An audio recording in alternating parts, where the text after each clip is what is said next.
Hello. Welcome to our podcast, Separated by Water. Joining me tonight from Canada is Colin Campbell, a friend, a Spurs supporter, and normally my co-host.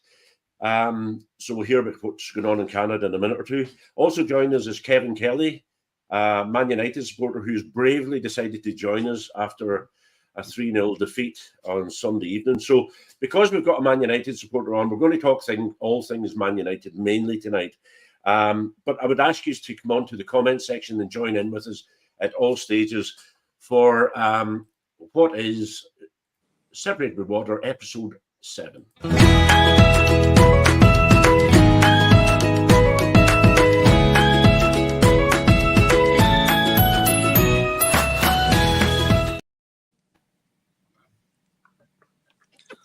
Hello. Well, as Paul mentioned earlier, Colin Campbell here, Spurs season ticket holder, coming from Vancouver in Canada. We're having a fortnight's holiday of a lifetime, and it certainly has been so far. And certainly since I've gone, Spurs have done nothing but good things, so I'm kind of happy about that. Our podcast is for everyone; it's all inclusive.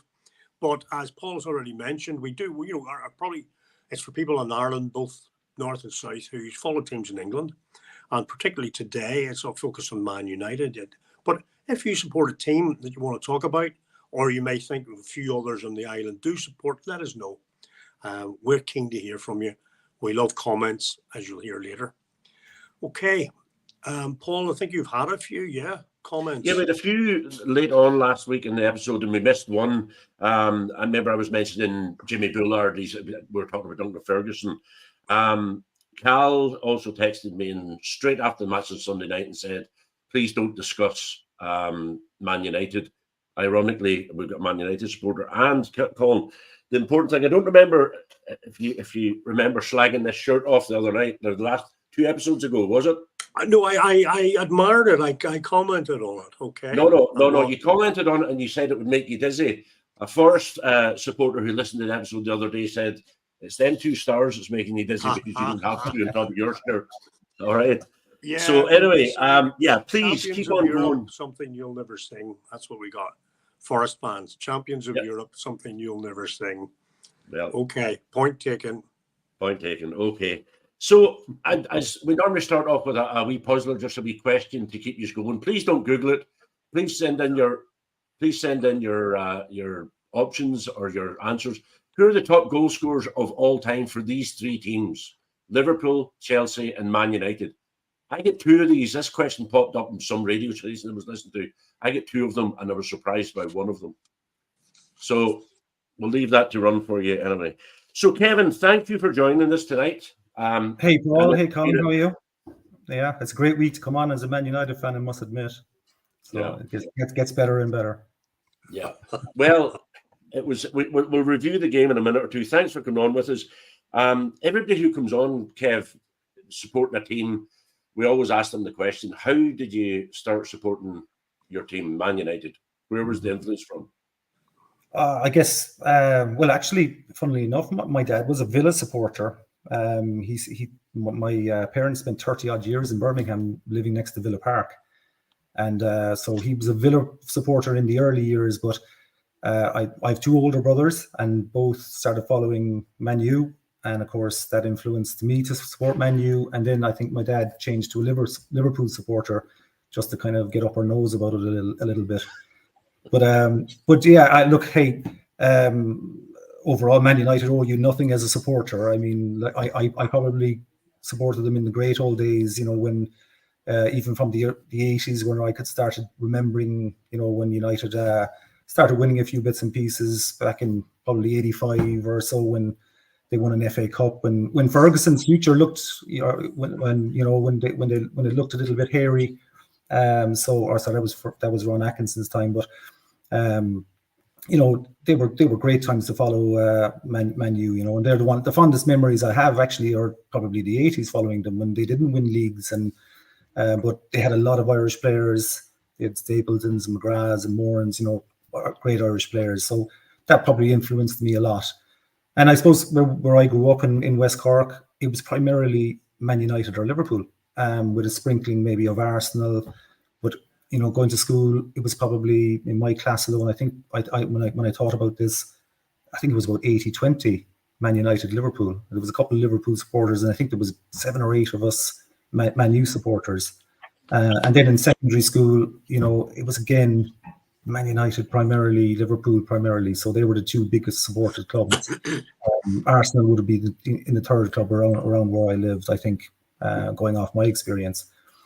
So that's where the influence came, and everything was going great up to 2013, to be honest. I think when I look back at it, I think United won something like 34 trophies while I was following them from 85 to 2013. But we will speak no doubt about later on about what's going on now with Man U. But look, hey, overall it's been some journey following a team like Man U.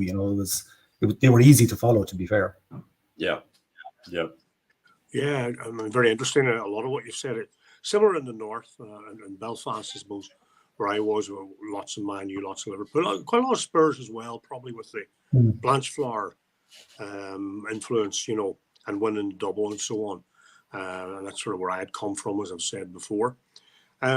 Fascinating. I mean, I remember you mentioned Ferguson. I had followed his career at Aberdeen, where he'd done extremely well and came down to Man U. And there was a concern that it might be too big a job for him. United gave him, I think, about 5 years. And I can remember a couple of things. I remember Ferguson saying that he had signed Ralph Milne from Bristol City for 200,000 for Man United. And the United fans go, who the hell's wrong? What's that about? United don't spend 200,000. And then he signed a player, one of the brothers, Wallace, I think, from Southampton for about 1.7 million. And that didn't go too well either initially. What happened was that time gave him time to get what he's best at. And in the early 90s, the youth came through, and once he got there, and infamously or famously, Mark, was it Robbins scored a goal against Forest to keep his job, and then after that it was, well, for the rest of it was hell. For United's it was heaven. But bringing us up to my question, the infamous comment Ferguson once made, lads, it's Tottenham. Yeah. Well, lads, it's Man United. Could I ask you to give us a quick review of Sunday's game? And I will not be smirking. I will be listening intently. Yeah, I'm not. This can't be round 1 now. No round 1, no round 2. Keep it nice. Keep it nice. I actually watched it without sound, and it was probably better off without sound. I watched it in a hotel, and there was no sound there, and I was probably better off. And I had to actually keep quiet because there was other people in the hotel, and I couldn't be my usual self at the TV. But yeah, I mean, from the get go, you look at the first goal. I mean, Van de Ven. I mean, from a Spurs point of view, and I'm sure, Colin, you think, oh, what a great run. And it was a fantastic run, but, we gave him a guard of honour up through Old Trafford. Yeah, I agree. It was like he was walking his dog. You thought he was walking his dog. You just couldn't believe what's happening. I was hoping that a fan might run on and tackle him or something, but yeah, I mean, it just looks like we're very kind of set in positions, and nobody takes responsibility for runners through the middle. And I can remember many games. One sticks out in my mind, actually, Wolves last season, and I think it was is it Cunha or one of these guys ran up through the middle of us, and it just was hard to watch. Kind of going, someone take responsibility. He is a handful, but Kev. Yeah, look, he's got a pace to burn. I mean, look, he's probably, I don't know, maybe I'm wrong in this, but he looks like one of probably the quickest centre half in the Premier League. I would say he would be hard to match, but that doesn't excuse that someone needs to get close to him. He runs from 20 yards inside his own half. Someone has to get to him. Someone has to break his stride, or someone has to take him out. When you take him out, you take the yellow and you regroup. But it was frightening to watch. It really was. But it's atypical of Man United at the moment, and the first goal kind of summed us up. I mean, looking at Brennan Johnson, for whom I love and worship. And sorry, is there an apology coming here? Worship, Is there an apology coming here? I know. I think he was closer to London than he was to a United defender. I mean, I was genuinely surprised when I saw it myself. I mean, the other two go. United had a chance, but in the sequence of things, before United's chance, Spurs had two others at the post. Yeah, The wonderful Johnson, and then Romero had it, or Romero had it. One I think was a scissors kick or something like that. Yeah, and I think Porro's chance was probably a better one. I think Porro had a really good chance when he just shot wide. Yeah. But look, there's no doubt about it. It could have been 3-4-1 at halftime, you know. But I predicted last week, you know, in the chat. I remember I predicted a 2-1 to Tottenham, and you were saying, "Oh, I'm just trying to get inside your skin and psych you up." But I just went off. I presumed that Tottenham would come and create a hatful of chances against us, and I think they created 24 chances or something like that. Yeah. And you know, and look, United, even though if you look at us the week before, we played Palace and we created a lot of good chances, but we just don't take chances. Even the Xerxes one in the first half, he just didn't look right. You know, he kind of snatched at it. You know what I mean? So the ball was squared by Manu, I think, to him. He completely snatched it. He just didn't look confident in himself that he was going to slot that home, you know. So it was going to be a surprise to him, I think, if it went in. Now, it was a good save by the keeper, don't get me wrong, but I think a top class centre forward scores that. Yeah. You know? Okay. Just to let you know, a couple of comments come in there. Steve has said that he suggests that it's Lampard, Rooney, and Gerrard. He's two right, and the third one's wrong. But we'll just put it up there so you can see there is two of them correct and one is wrong. Okay, got none of them. We also have a message up there from Colin. If Eric Ten Hag stays, more time to end up in the conference. Yeah, that brings me to my next question. What's going on? We play City. Actually, we'll have the City derby down there, won't we? Oh, yeah. When they get hopefully, and give our heads peace from them for a while. On that, Kevin, what is going on at United? In your opinion, what's going on? The hierarchy, the manager, and also built into that question, in balance, do you think Sunday was down to Spurs being good or Man United being bad, or was it just a combination of both? If you start with that. I'd start with your last question about who was good and who was bad. I think Spurs are a good side. They do create a lot of chances. They play front foot football. You know, they're good to watch, to be fair. But look at I'll go back to the first goal. Paul, you can't run 3/4 of the pitch and not be touched. You know, at any level. You know, I kind of, you know, in my time watching United in the good old days, I don't think we ever conceded a goal like that. You know, where, you know, it looked like we weren't allowed to cross into his path. You know, the fellas just stuck to their positions and they were very rigid. And I think we're very, very rigid under Ten Hag. I think that players are I don't know, they play in a very rigid system, if you call it a system. So I'm not surprised we're giving goals like that away. You know, last season we gave similar goals away under Ten Hag, and believe it or not, we score so little goals under Ten Hag. It's unbelievable. Like last season, I think it was 57, and maybe the season before was 58. I might have them wrong, but and we're well on our way to getting below that in the next in this season. We're well on our way to that. But if you go back to when Ferguson left, I think Ferguson left a poor side behind him. To be honest, I think there was some players there that were great players, but they were on the decline. And I don't think there's too many Man United fans would disagree with that. But then we bought David Moyes in, and look, David Moyes has his style of play, and the players that were there, I don't know. We played a very defensive style then. And then the board decide, well, do you know what? David Moyes is not the answer after 8 months. 8 months. Two signings he had. He had Fellaini on deadline day. Right. And I think they signed Juan Mata or someone like, I think it was Juan Mata in the January. Yeah. And then what happens is that they change completely. So they go from David Moyes to Van Gaal, a complete style change. And then Van Gaal doesn't work out. I think he won the FA Cup in his second year, and they sacked him. And I wasn't a fan, by the way. I think we scored 46 goals under Van Gaal in the second season. But then what the board decide is they go for Mourinho, and it's a complete style change again.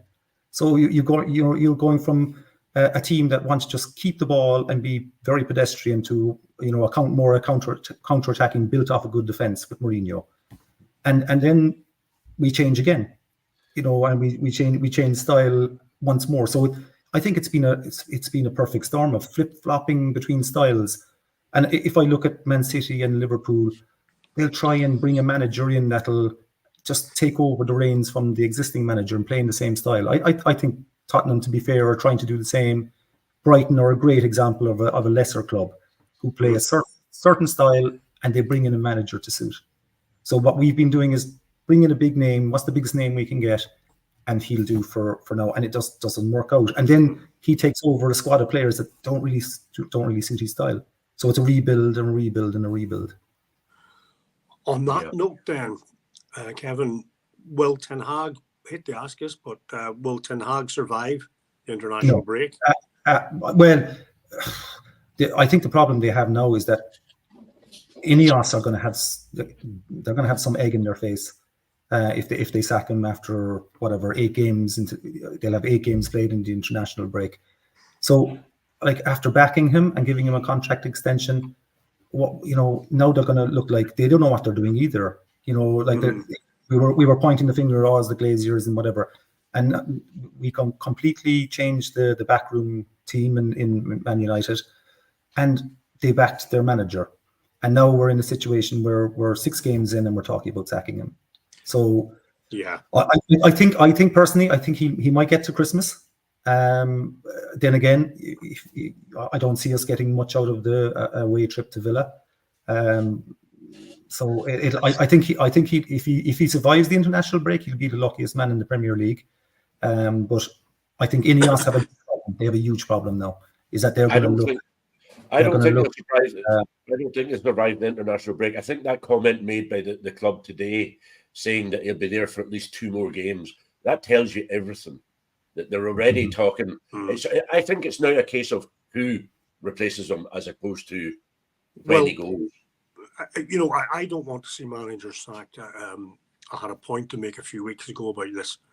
At Newcastle, whereby these heads of recruitment, it's like they're channeling the role. The manager becomes a first-team coach, and somebody else makes all their decisions. Could you imagine the greats, the Shankleys, the Nicholsons, the Busbys, the Fergusons of the world, the Cloughs of the world, being told by somebody else, "Oh, here's who you're signing, here's what you're doing," And I've said, I often worry in big clubs, is the problem the manager? Is it something above? And I use the old phrase, that a fish rots from the head down. And I think United haven't got it right at the very top for a long, long time. Yeah, but we've been trying the instant fix, Colin. It's everything. Change the manager. We'll change the manager. We have to get back up to the top within a 3 or 4 month period. Sure, Kevin, on a final note for this piece, if they all think, if you will, or whatever, although a lot of the comments certainly want Ten Hag out, who is it? Who goes? Who solves United? Who would you want? Well, I personally, I think we need to decide on the style. That at least that the top brass need to decide. Are we going to get back to the way United want to play? And then you pick your manager based on the style you want. We can't flip flop again with another style. To be honest, I think there's probably the obvious choice is probably Thomas Tuchel out there that is available. My pick would be who I think you could possibly prize away is Eddie Howe. Wow. Okay. Yeah. You surprised me there. I know Southgate had been mentioned. Potter is available as far as I can see. It's hard to know. It's really hard to know. Yeah, I thought Tuchel struggled with personalities. I really think, and there's so many of them at Man United that really right now that I think that, to be honest, I think Eddie Howe is a great way about him, and he plays a nice style of football. I think we need someone with a bit of common sense, a bit of humility to come in and just calm it down and give him a proper time and proper backing and let him pick the team. And you know what? Stop buying names. Yeah. You know, because it hasn't worked. The Pogba's, anyone will need that. Falcos, all these, you know, they've been a disaster. Yeah. Well, certainly from the comments, Tuchel or Thomas Tunnel comment Yep. said Thomas Tuchel. He did change it to Tuchel, but then He did, I agree with it. I think Colin's right. I think Nistelrooy was absent from the line on Sunday. He wasn't standing with them, talking with them. He was like leaving them on his own on the line. It was like a man who's been abandoned, and I think that's what's going to happen. Van Nistelrooy, who comes in after that, I have no clue. Okay. Yeah, but Paul, who brought in Van Nistelrooy is the issue. So you know the problem now. I think that's why Ineos are in such a bind, because they brought in Van Nistelrooy to partner up with Ten Hag, and now they're going to have to make a decision on Van Nistelrooy, and who's one of a legend at the club, and they could destroy another legend by possibly leaving him go, because if they were to go out to Tuchel, right, the problem is that he won't want Van Nistelrooy. He'll want to influence everything himself. Probably will. Yeah, he has his own. It's the one thing about Tuchel. He's an arrogant man, and he's not going to stand for. Like, they approached him apparently during the summer, and he wanted things his way, and Ineos were not prepared to do it. So, well, can you blame him? Could you blame anyone? Yeah, I have a caption here to show you guys, just to put up, just to say, that's the money that's been spent. In brackets is the size of the squad, obviously under 21s. So you've got Man City 1.2 billion, Arsenal 1.16 billion, Chelsea 954, and then Liverpool, United, and Spurs. And then if you go back to the top 10, some of them have spent their money wisely. Yeah. And I think ultimately, Kev, sorry, that's the wrong pop-up. I think ultimately, there's your problem. Manchester United sitting in 13th place, 7 points after 6 games. They're going to have to eat humble pie and let them go. Yeah.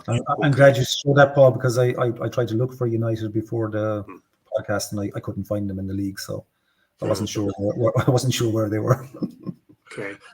Well, I've never looked down that. I've never looked down that far before. Well, thanks for that. I was very, very, very, very honest, and please stay with us as we go along here. One of the features we have is what we call emerging issues that develop each week as we go along. I just wondering now, after 6 games or so, are Liverpool, City, and Arsenal pulling away from the rest of us? What do you think? Yes or no? I think, and personally, I'll go first, Kev, if you don't mind. I think City and Arsenal are maybe pulling away a bit. I think Chelsea are going to find a rhythm. I think Chelsea are going to be in the mix, not just for place in Europe, but I think they're going to be there for. So no, I don't think the two of them are running away as much as maybe they should be. I think that there'll be 4 teams there at the end, and I think Liverpool, having lost the game, don't forget. Oh, included them, yeah. Yep, having lost the game, and they're still at the top of the league. I think episode 20, and he'll be still on about that victory. I hope not. I hope they don't. I'm a great believer in competition, and I think the more teams involved. I know that TV companies like to build up these things. I like to see as many teams involved as possible. Probably we do have within the Premiership 3 or 4, possibly 5 leagues. There'll be a race for 4th place, a race for the league champion, for the Premiership. Probably a race for the European places, possibly a race for the top half, and then a race to avoid relegation. Maybe that's good in itself. But the more teams involved in the prizes, again, I'm over here in America, Canada, North America, where they believe in competition. They realize genuine competition is the lifeblood. They have the drafting system for their major sports, which means that a team who 5 years ago were rubbish could now be winning the Super Bowl or the World Series or whatever it might be. I like that kind of thing. I hope that what I say is I think the 3 of them, Liverpool, City, and Arsenal, are pulling away. I hope I'm wrong, but I think they are, and I'm not sure, in my opinion, as I've just intimated. I don't think that's good, personally. And if it was Spurs and the other pulling away, I don't think that would be good either, And I had to take a couple of teams off that last week, as I know. You did. There's living proof. Manchester City, Arsenal. Yeah. Okay. Unbeaten still. The money's maybe paying. Maybe the management's better. I don't know.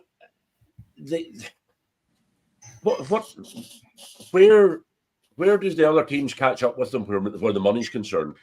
Well, that's the thing.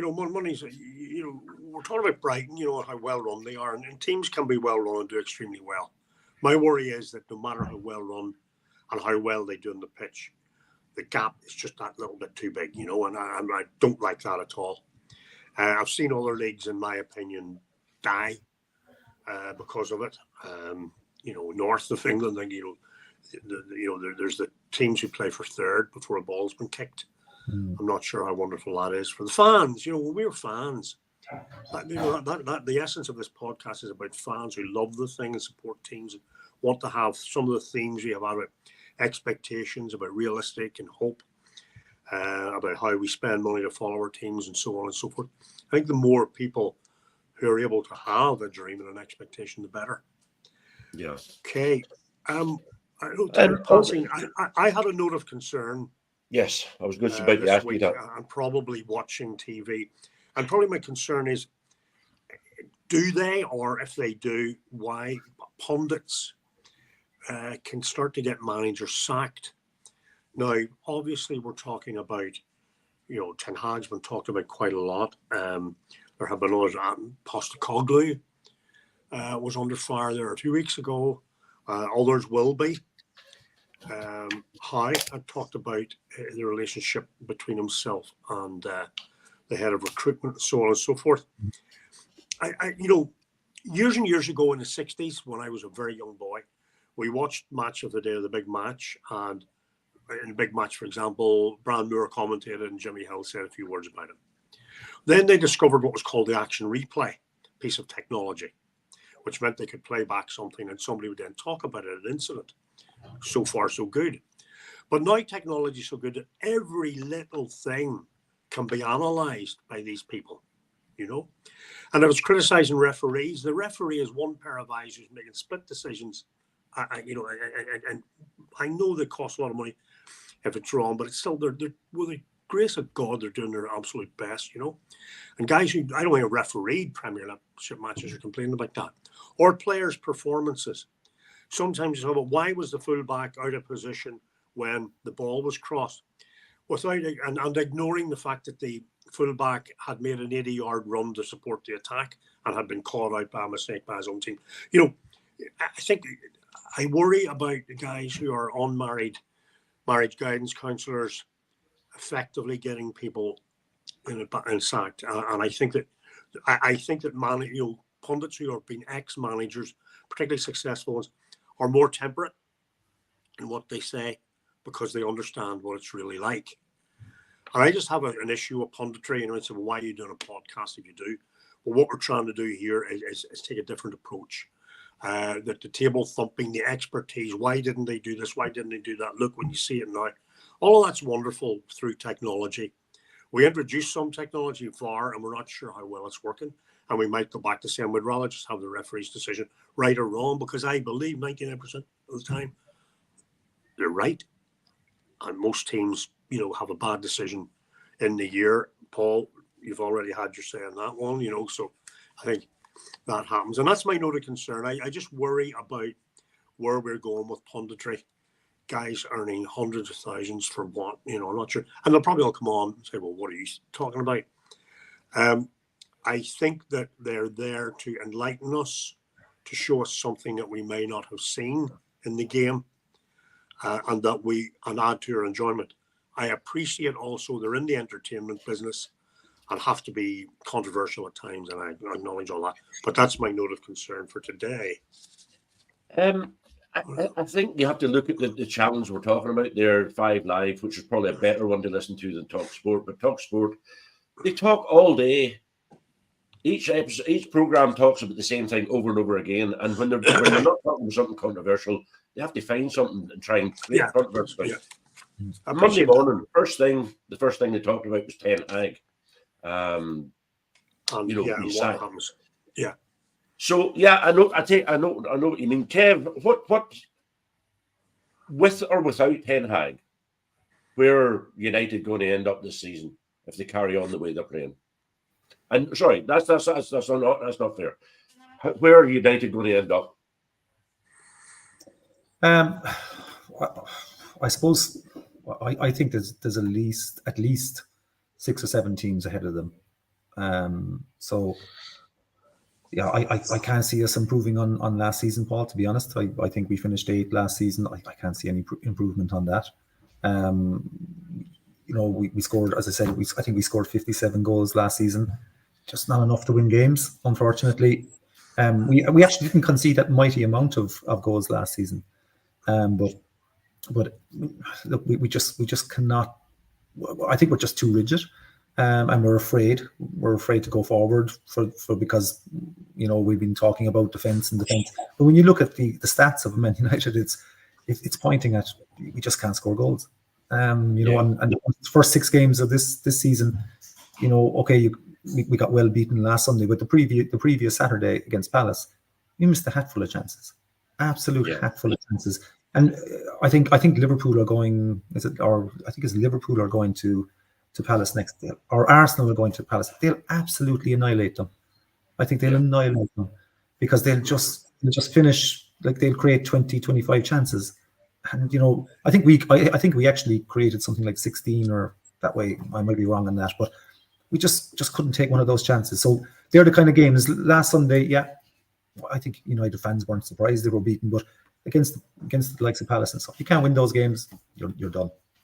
But surely, if it is going to be 8th again, surely that's not going to be good enough. And Colin, I don't want you to go back and I don't want to be that person that's saying surely he must be sacked. But it is a matter that has to be discussed.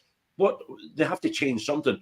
If I look at Russell Martin in Southampton, I know how he's playing his football. I know why he's not winning. Yeah. I look at Man United. I don't know what he's trying to do. I really don't know what system he's trying to play. To be honest, Paul, I listened to a couple of different commentators, and they're a lot more skilled at the game than I am, of course, and they can't figure it out. So if they can't figure out, I listened to the likes of Gary Neville and whatever. No, he wasn't a great manager himself, of course, but I think his record actually with Valencia is now better than Ten Hag's with United. So, wow. Well, that tells you everything you need to know. Then, well, but these guys can't figure it out. And you're talking about, I thought I always knew in the past what system we were playing, be it bad or good. But I actually can't figure us out. I can't figure out United. I can figure out other teams, but I said, maybe I need to ask someone else with a fresh pair of eyes and say, hey, what kind of system do we play? I listened to a great interview with Paul Scholes during the weekend, and he was saying that basically what's wrong, in his opinion, what's wrong at United is it's not just the manager, but it's also nobody in the changing the dressing room to say, put an arm around somebody and say, this is not what we do at United, this is not what we do, this is what we do. In his day, they had Sparky Hughes, they had Robson, they'd a list that length of people who had worked under him and who were an influence. Now they don't have that person in the locker room. They don't have that person to say, hold on a minute, So there's a lot missing. I think we spoke about that, maybe before we came on live, is that, about the captain of Man United at the moment. And I know, Colin, you were saying that his red card was rescinded today, but still, though, I mean, his performances have been then worse than terrible for the first 5 games, and then halfway through his 6th game of the season, he decides to do something really stupid. And okay, the red card will be rescinded, but it's no good now. No good now. We were still in the game, although we were being battered, I thought, in the first half, but we were still in the game. You know what I mean? And it was at Old Trafford, and if we saw it through to half time, at least we would have had time to regroup and make a few changes. But it's a silly thing to do. I mean, he's not a captain of Man United. He's just not. Like, if you think of the captains of Man United and other teams in the past, the Gerrard, the Keanes, the Lampards, like, put this fella next to him. He's a joke. I agree. I'm old-fashioned. I obviously know I'm very old, but I prefer a kind of barrel-chested player, who comes out there and shows by his determination, his leadership, his shouting, leading people on, that kind of thing. Not that slippy. Fernandes strikes me as a little bit spiteful and petulant, and I'm sure he's a lovely guy, speaks well of me, but on the pitch, he's not the kind of captain I like. And I actually believe that Spurs have suffered over the last lot of years by not having that person. Graham Roberts, whom I absolutely love, was like that. He led from the front. His teeth kicked out, punched the feet. But he was some player too. And I think that United needs somebody. I think every team needs somebody like that. And I agree with you. Captain maybe has a more of an influence in the 90 minutes, or the 98 minutes, wherever it is now, than we think at times. And I think United maybe need to have a look at that too, do what they can. Yeah, I just can't pick one, Colin. I mean, maybe not. Maybe our people that are on the chat could name one, but Martinez, but he's just a bit of a loose cannon. That's the problem. Yeah, that's the problem. He is a loose cannon. Okay, Keane was no angel in his time, but he's just, I don't know how much of a leader he is at the end of the day. Same with Keane was, you could never argue about his effort or his performances. Yeah. I don't usually with Martinez, but he's just a real loose cannon, and he misses a lot. He misses a lot of games from between injury and suspension. So I just worry about him. But he's probably the one. If I had to walk into a dressing room and point a finger at some fella, he's probably the one that I would at least give the team a kick up the backside that they need. Yeah. So it is refreshing, I have to say, Kev, to have somebody, a Man United supporter, telling the truth about them instead of just the usual nonsense that they always go over, the good quit. Oh, we don't want to win the FA Cup. We don't want to win the League Cup. You do say it. You're honest and straight about it, in fairness. Okay. All United fans, all comments directed to Paul Galt. Well, not me. I'm just going to go through a couple of comments here. I take it you know this person, Colin, do you? Okay. No. You don't know them, no? No, I'm not sure. I don't know them either. I don't know. Unless somebody's under an AKA, I'd say. Apparently, you were sacked as well, Kelly, apparently. Yeah. That's because I couldn't get fellas out of. That's because I couldn't get certain fellas out of bed on a Sunday morning, Paul. All right, and would that be the person messaging in there? Yeah. One of a few. Yeah. That's where I failed. I didn't have good enough relationship with their mammies to get them out of bed in the morning for some. Yeah. A few things I'll say there now. I want to start looking at the Championship and maybe see who's threatening to come up, who's hanging about the middle, and who really should be, you'd imagine, to be in a better position. I look at that there, and West Brom didn't really expect them to be there. I know all these clubs are massive clubs. I look at Leeds United down in 5th place, a massive club. I'd love to see them back up into the Premiership. QPR 11th place. When does their ban run out, guys? Can any of you tell me when they're? No, I don't know. They had a transfer ban, didn't they? I don't know, but I think that's affecting them well. And Derby 11th. Happy days. If they could just go down on league, that would be even better again. Nobody likes. I think there's a QPR fan that we know that you could get on to review the championship. Oh yeah. I worked with the QPR. He'll thank me for saying that as well. Yeah.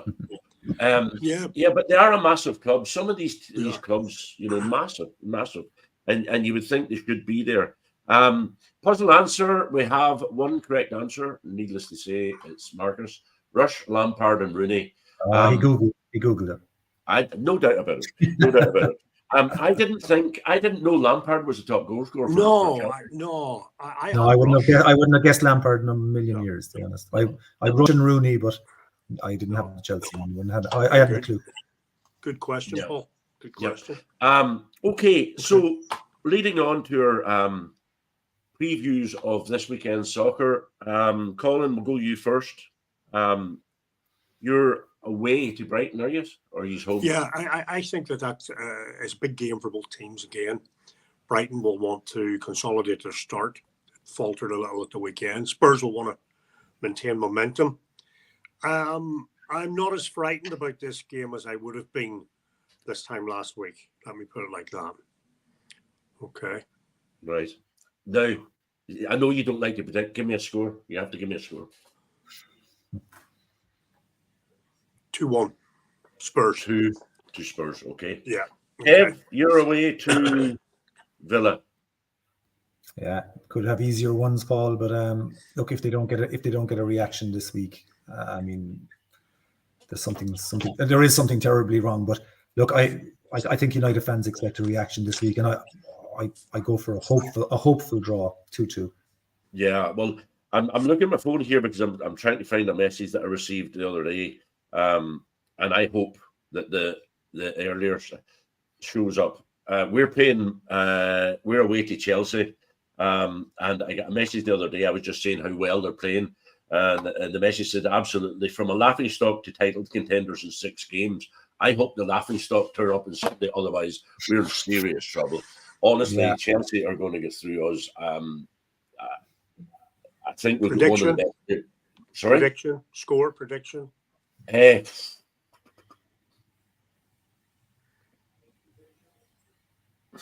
going to go for a draw. That's assuming that we turn up. Okay. But I'm telling you now, if Cole starts to run about that pitch, or Jackson, we could be beat 4-0, 5-0. Yeah, Paul, I had it written down here. If they score early, I think the curtain will come down very quickly.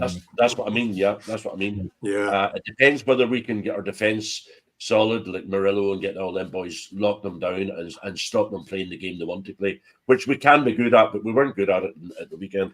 So I would play 8 at the back with 2 tucked in behind them. Yeah, we try that, Colin, at Man United. Doesn't work. No. We still get beat 3-0. Okay. Yeah. All right.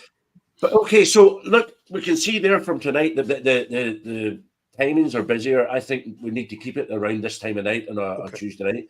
Kevin, thank you very much for joining us. You've been very honest, very frank, and a great contributor. Thank you very much. Anything you want to add before you go? No. Thanks for having me on, and pleasure. Yeah. Enjoying the show. Okay. Colin, you're off to next in Canada. From Dull, Canada, and Vancouver, as I said before. I don't know if you can see right there, not much to see, but anyway, I'm at my hotel room and I'll be heading down to get on a hop on, hop off. Good. And see how that goes. I'm looking forward. There's quite a lot of coverage of the football over here. Again, we'll talk about how we get our football, across the world. Really, there's quite a lot of coverage. Vancouver Whitecaps is a big team here, but I'm looking forward in many ways to getting back to normal, getting it sorted out. So thanks everyone. Thanks for listening. Thanks, Paul, for safe travel. And on that note, safe traveling, Colin, and to all the contributors tonight on the comment section. Thank you very much, and thanks for joining us. And we'll see you again around the same time next Tuesday night. Thanks, guys. Stay safe. Cheers. Take care, guys. Stay safe.